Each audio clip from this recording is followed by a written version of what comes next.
Devin Willock, a quality Georgia football player, have been passed away.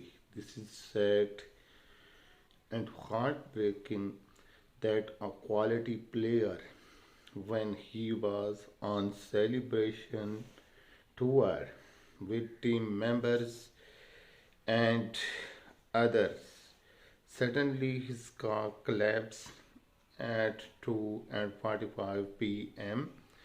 and was wrecked, and the player with two teammates has been died.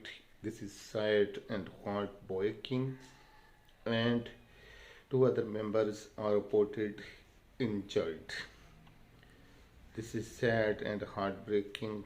More about this quality player, Devin Willock. News are on the way as soon as we will receive.